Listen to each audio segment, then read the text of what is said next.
डर गया वनराज अनुपमा की जीत से, अब और ज्यादा उगलेगा जहर।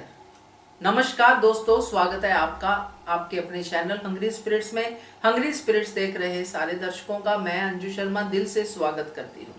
तो वनराज शाह जिसको नींद नहीं आ रही है करवटें बदल रहा है भाई।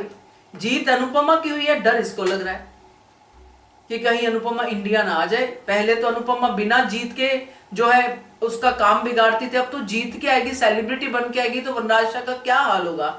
वो लेडी जिसको वो पांव की जूती समझता है वो सर पे ताज लेके आएगी, तो वनराज शाह का क्या हाल होगा, जल बुन के स्वाहा हो जाएगा। तो डर रहा है वो। और डर में इंसान क्या करता है, या तो अपने आप को सुधारता है, उस डर को दूर करने की कोशिश करता है, अपने अंदर झांकता है कि मैं डर क्यों रहा हूं, या फिर इससे उल्टा हो जाता है कि उस इंसान को और ज्यादा गालियां देता है कि ये डिजर्व नहीं करती थी जितना हमने किया। जैसे बा कह रही है बाहर की मेरी डायरी की वजह से अनुपमा जीती, मगर अनुपमा डायरी की वजह से तो उसको हेल्प हुई, मगर वो अपने हुनर से जीती है। और ये सब चीजें जो वनराज में हम देख रहे हैं कहीं ना कहीं बा से भी आई हुई है। तो बात करते हैं इस वनराज शाह के बारे में, इसके डर के बारे में। पहले वही निवेदन, जिन्होंने अभी तक चैनल को सब्सक्राइब नहीं किया है कर लीजिए, साथ में दोस्तों बेल आइकन दबाइएगा ताकि आपको हमारे वीडियोस के नोटिफिकेशन मिलते रहें। वनराज शाह जो अनुपमा को मुझे लगता है सबसे ज्यादा जानता है, क्योंकि कई बार ये ऐसी बातें कर जाता है जिससे लगता है कि अनुपमा के अंदर तक झांक गया है।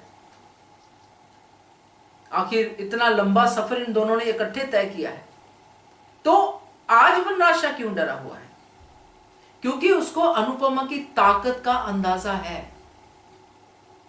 उसको पता है कि अनुपमा यहां पे आएगी तो फिर ये सारा घर अनुपमा के हिसाब से चलेगा।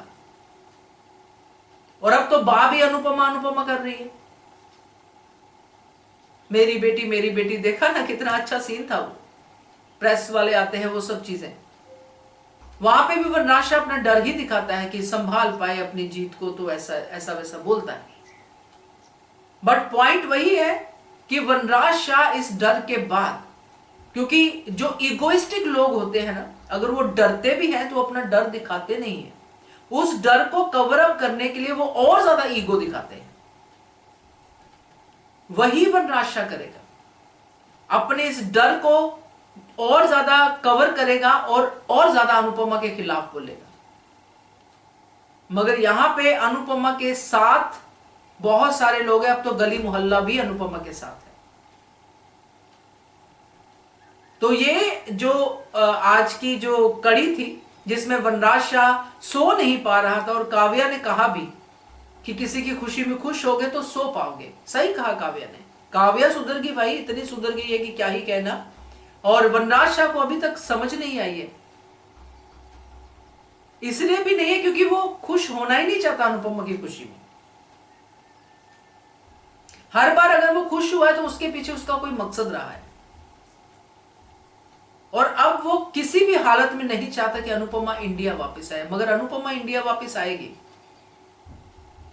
और अनुपमा अपने घर में रहेगी, वो किसी के घर में नहीं रहेगी। अब अनुपमा अपना जीवन जिएगी जैसा कि हम देख रहे हैं, और वो भी देख के इसको जलन होगी कि एक औरत कैसे, वो भी अनुपमा जैसी, उसके दिमाग में अनुपमा जैसी ऐसा ही छपा हुआ है कि ये किचन में बैठी रहती थी, जो डर जाती थी मेरे एक फुंकार से, ये करेगी अपने आप, जबकि वो हर बार प्रूव कर चुकी है कि मैं कर सकती हूं। तो ये वनराज शाह और जहर उगलने वाला है दोस्तों, आप लोग तैयार हो जाइए, क्योंकि अगर सुधर जाए तो वेल एंड गुड भाई। मगर अपने इससे होता है ना, कई लोग इन्फीरिटी कॉम्प्लेक्स के इतने शिकार हो जाते हैं कि वो ज्यादा सुपीरियरिटी कॉम्प्लेक्स को दिखाते हैं, मगर अंदर से वो इंफीरियर ही फील करते हैं। तो वो वाला चक्कर है मुझे वनराज शाह के साथ दिखाई दे रहा है। आप भी बताइएगा कि आप क्या यही सोचते हैं जो मैंने कहा है इस वीडियो में, कमेंट कीजिएगा। देखते रहिए channel Hungry Spirits. Thank you so much. Subscribe to our channel by clicking the subscribe button. Click the bell button and enjoy the latest uploads from our channel.